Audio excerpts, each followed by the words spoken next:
Welcome to the two-part KNAV State of Governance series that seeks to track the winds of change impacting companies in India. With changes in the Companies Act, amendments to Clause 49 and the 10-point governance agenda of the Modi government, a new landscape has emerged. One which is completely unprecedented and one that necessitates the need to have a holistic approach towards corporate governance in India. Aspects relating to the role of the management, the role of the board, the role of audit committees and statutory auditors, apart from transformative initiatives relating to transparency and financial reporting within IndAS, are fast gaining prominence. Is corporate India ready for these changes? Do we have an adequate monitoring mechanism and regulatory bodies who are suitably empowered to facilitate such reforms? These are some burning questions before us today. In the first part of the series, to share their thought-provoking perspectives with some challenges and best practices on two impending items, IFCs and IndAS, I'm very pleased to welcome a distinguished panel. Sitting on my left is Mr. V.S. Parthasarathy. He's the Group CFO for the Mahindra Group. On my right is Arjun Vaidyanathan, the Chief Operating Officer for Sales and Marketing at KPMG. And on my extreme left is Kozai Manajwala, the International Practice Partner and leader for the assurance practice of KNAV in India. Gentlemen, thank you very much for being with us on the show today. Let me start with you, Arjun. Sure. The acid test for internal financial controls has finally arrived in India. In accordance with the provisions of Section 143, subsection 3, Clause 1, auditors are required to attest on the management assertion in relation to the design and operating effectiveness of the internal financial controls over reporting. Now, this has placed onerous responsibilities on the management, on the board, on the audit committee, and statutory auditors, because principles relating to auditing, techniques relating to auditing that have been in vogue in the past have not typically addressed the situation when auditors expected to opine on internal financial controls. What, in your view, would be some of the significant areas when auditor will exercise judgment calls while giving his opinion on internal financial controls over reporting this year? In my view, there are 2 or 3 things which the auditors will need to keep in mind. It's not new that the auditors have not opined on controls.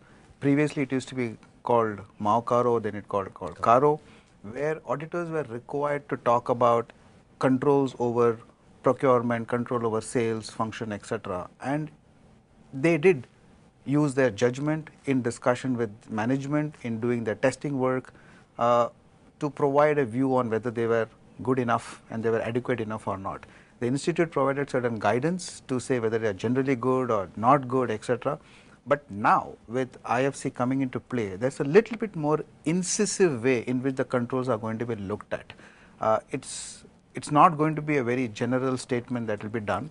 Whether the controls are designed effectively and they are operating effectively, both need to be tested, both need to be evaluated, and accordingly a judgment call needs to be done. So the judgment call is not new, but the level of depth and the level of scrutiny that these controls will go through is going to be far more than what it was in the past. Secondly, sometimes these controls were all documented or not documented. But now, with IFC coming into play, the level of documentation, the level of standard operating procedures need to be far more clear, defined, owned by management and operated also. So those are the two I would say main things which the auditors will need to keep in mind, and they have to work in conjunction with management also in this, but at the end of it, it's the auditor's judgment call whether they are operating effectively or not. Mr. Parthasarathy, the Mahindra Group, the concept of IFCs is not new to the group or not new to you. But when I look at section 134, subsection 5, clause E, which requires companies that are listed from this year onwards to look at aspects in terms of their IFCs that go beyond financial reporting, that's a big change. What has been the philosophy of the Mahindra Group in terms of adapting with this change? It's very interesting that when you have next practices, they come in very handy when such momentous changes occur. Yeah. I call this OCFR, other controls impacting financial reporting. So beyond IFC. And what we did is in the year 2001 or 2002, we entered into a journey called Deming Awards, which is an award of Japanese equivalent Nobel Prize for quality, the big quality. So get everything first time right and every time right in terms of process. That journey ended in 2007 or 2005, we getting the Deming Award, and thereafter the Japan Quality Medal. Similarly, other sectors got such awards. So what we did is, can we now do something which is called the Mahindra way? So therefore, the processes and controls are in place in a much bigger way, and they get tested in a 7-level system.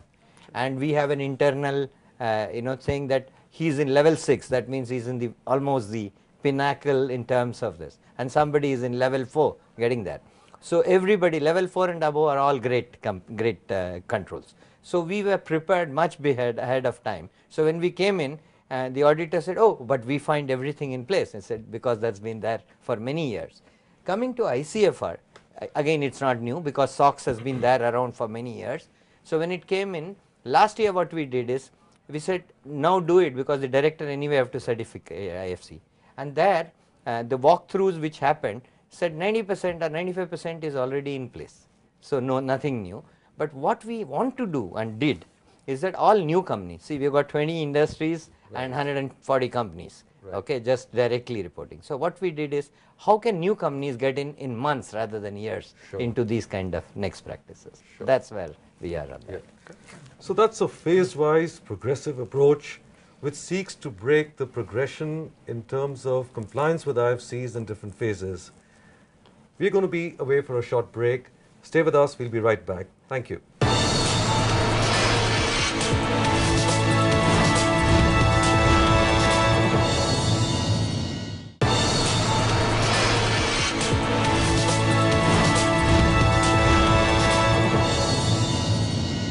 Welcome back. Arjun, you spoke about judgment calls. Sure. Effectively, how well prepared are companies in India to deal with the new provisions? It's a difficult question, but to say that all companies will go through that test and will come out with flying colors, it's not going to happen. But some of the leading companies like a Mahindras or a Tatas, etc., they have been following some of the practices even without the regulation not being there. So today what is happening is, because there is IFC, there is a testing that needs to be done, there is a reporting that needs to be done both by management and by auditors. Maybe there's a bit of a scramble to get it all right and from a documentation testing point of view.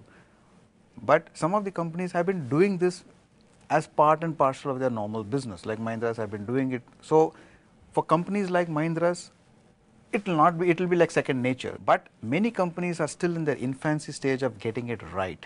So in the first 2-3 years, there might be a lot more, I would say, debate about whether this is right or wrong, or whether it is good or bad, whether it is working or not working.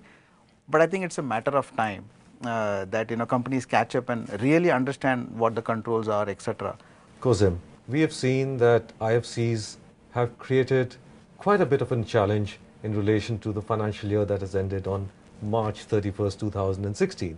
And with the new year, there is a requirement for companies in India, listed and unlisted, with a net worth of over 500 crore rupees, to essentially have their accounting standards, or rather adopt Indian accounting standards that have converged with IFRS, and this is known as Ind AS. My first question to you is in two parts. What is the utility of Ind AS to its eventual users? And the second part of the question is, how does Ind AS essentially promote good corporate governance? I'll take the first question first, and I think with the advent of Ind AS, it's a good move to look at Indian accounting practices and compare them to the world, where many companies have already adopted IFRS. If you look at the statistics, an indication is that out of 195 countries in the world, 140 countries, which would be accounting for 97% of the global GDP, have either permitted or required the use and adoption of IFRS. So if you look at Ind AS and you realize that there are certain carve-outs, but even though there are some carve-outs from IFRS, I think Ind AS has moved very close in terms of similarity, comparability to IFRS, and thus the international acceptability and readability of Indian financial statements will definitely improve. Our practical experience indicates that implementing Ind AS is actually providing the managements the opportunity, and which was rightly reflected, to assess the business processes on an entity-wide level. Now, that giving the management the opportunity and then the ability to depict the current entity-wide efficiencies and effectiveness of the existing processes and procedures, and thereby taking it the state of governance to a different level. Increase confidence. If I move to your second question, I think one has to realize that Ind AS is in fact, the impact thereof is beyond tax and accounting and reporting. It actually extends to systems, policies, procedures, decision making, and as you rightly said in the beginning, the holistic change. So, when Arjun was saying that it should just not become the tick box and other methodology from an IFC perspective, same thing applies to Ind AS also, in the sense that Ind AS should not be seen as just adjustments to the balance sheet or the income statement. It must also change the way the essence of each transaction is perceived. So a step towards the global best practices to improve corporate governance. We'll take a short break. Stay with us. We'll be right back.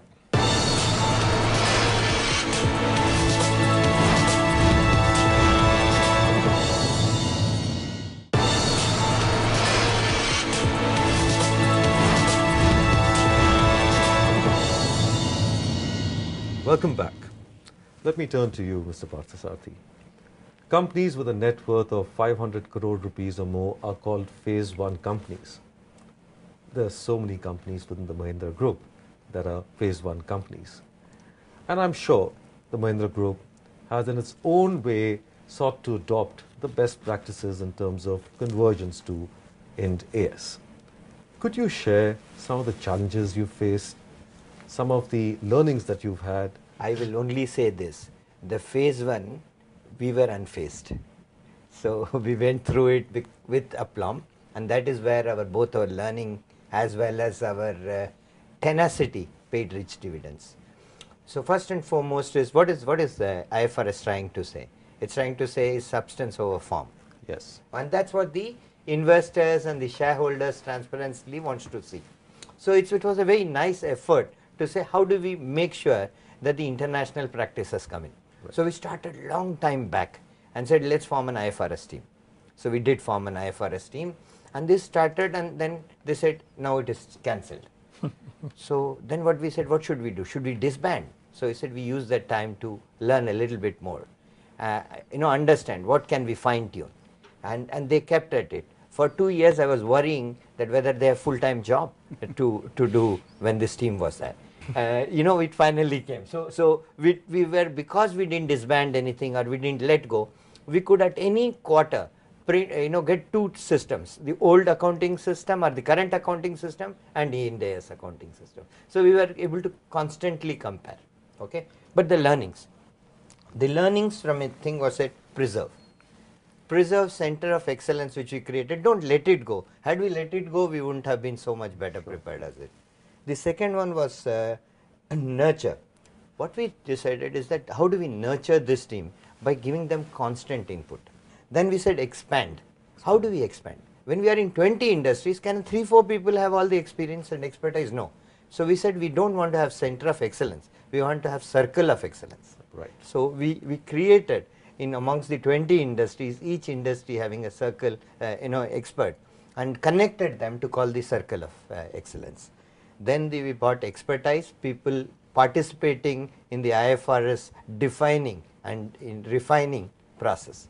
So we we did the fourth phase called as expertise, and today we are now incorporating that into what is called as a finance academy, which is excellence for all and acumen for the business people at large. Right. So IFRS is not only about form filling and accounting, is understanding that on a larger. Right. So Finance Academy will have the learning and transmit this learning constantly as we go. And one day I hope that the associate accounting as it's done now will change to the old system of having line by line accounting as well.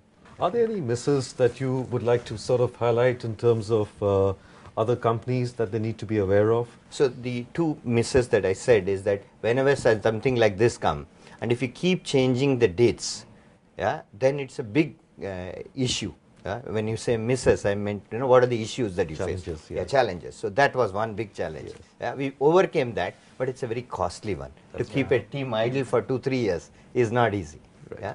The second one, a big challenge is the accounting of what is not exactly a subsidiary with veto rights for somebody, or a majority one, or a JV, yeah, where we have. And the accounting majorly change, and that's a big learning for us. It's a little bit a hard digesting process, but we are going through. We will adopt fully. We can't adopt parts and say others we don't adopt. So those were the two Right. big challenges that we faced and overcame. Sure. Kozim, even though you're on the same side as Mr. Parthasarathy, I encourage you to take a view from the other side, from an auditor's perspective, and from the perspective of the responsibilities of the board or the audit committee. What are some of the major aspects that you see coming out as these responsibilities? The audit committees, according to me, and I think everybody will accept, that they need to be systematically educated and knowledgeable. Only then will they be able to fulfill their duties, discharge their responsibilities. And if I were to say that these responsibilities include the ability to even pass judgments on the management's analysis of the accounting choices and significant accounting policies or accounting alternatives, that's a very big change from what the audit committees used to role that they used to perform earlier than today. So I think it's constant learning. That's what I see for the audit committee's role. If you look at the auditor's perspective, I believe that the financial information actually rests on 3 legs. The first one is the quality of accounting standards. The second one, the center, is the effectiveness of its implementation through an audit mechanism. Right. And third, the legal framework. So, and again, if I say that Ind AS is principle based, when I talked about it from an audit committee's role, as well as when I step into the auditor's shoes, the matter remains the same. There is equal learning for the auditors also, because it is principle based, it calls for a lot of professional judgment, and this is not a one-time show. It's on an ongoing basis. The professional judgment has to be the ability to be, consistently follow it, because you need to adopt IFRS or Ind AS in its entire spirit. Now, this is a challenge, and that's where this whole challenge is. I believe new skill sets will have to be developed. Learning will have to be continual by both the account preparers, the companies, and then the auditors to work in this changing environment. Arjun, firms like KPMG and KNAV play a very important role in taking industry feedback back to the lawmakers. Could you talk a little about some of the processes that you have to take such feedback from the industry, for example, from phase 1, and take it back to the lawmakers? Do you do a survey? Do you sort of have specific people who are constantly working on aspects which lead to better practicality of implementation of some of these changes, or are there any other initiatives that you have in KPMG?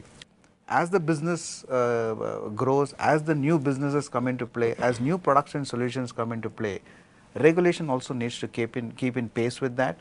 That's when where people like us come into play, because we work with many of the industry associations like FICCI, CII, etc. That's right. We work sometimes directly with the ministry also, in terms of working on some of the committees, etc. That is how we take these kind of ideas, that new things have come in, there are new ways of looking at it, and work with the regulator to say, can we make a change, can we propose a change, because that's what the business calls for. I wouldn't say it's propaganda or whatever it is merely putting a viewpoint of what is currently happening on the ground in front of the regulators, for them to take a better view of, do we need to change or do we need to make an amendment, etc. That's a constant endeavor. That's right. It never stops with one, and lots of industry associations, and where we have a CFO board also now trying to work with the regulator, etc., to see how we can work through. These are few smaller endeavors which take place. Hopefully, we will have a better view on it in the days to come. That's important, and I know that KNV does a lot of surveys and takes feedback from clients. Could you talk a little about one or two initiatives that you feel are particularly important for professional services firms in terms of making things a lot more simpler and easier for companies on the ground? From an accounting firm standpoint, if you remain engaged with the group of clients that you have, and start inviting them through various seminars, webinars, and trying to get through, or even holding it for them internally, I think being in close conjunction with them, whether the matter is to deal with an IFC matter or to deal with Ind AS, only then will this happen, because it's not going to be an exercise where you stand at one place and say, well, this was expected of you, did you do it, and then I will step in. I think some hand holding, or let's say we need to be solution providers, rather than just take a stance and say, well, this was accepted. So I think that's Sure. I think a first move from us should be In imparting Yeah, learning as well. taking it forward, Absolutely. Mr. Parthasarathy, the last question is for you. You have a tough job, and I have a tough question for you. Some of the initiatives that you've described obviously cost a lot of money. As the group CFO of Mahindra, how do you take a conscious call on the cost-benefit equation vis-a-vis some of these initiatives? Many initiatives, you can have cost-benefit analysis, but when it is legislated, it is cost for hopefully for benefit. So that's the way. So, but the way to look at in these kind of things is, how do you get the best bang for your buck, whatever you're doing, and which is where I talked about the center of excellence, the circle of excellence. So maybe at some point, we will have an organization which can support KPMG and KNAV to go and support new clients and give insights from business as well. So those are the kind of things that we can do. But we have kept the cost low by including people from our own organization, supplement any external consultant role, and then smaller companies we have done, therefore bigger companies let the external help come in. And then the next level of companies, we will do it ourselves. And the next level, we will train the trainers so that they can do. So this, we have kind of optimized the cost. We've had a very enlightening discussion today. It was a pleasure having you on the show. Thank you very much for being here. Thank you for watching. See you in part 2 of the series in a few weeks from now.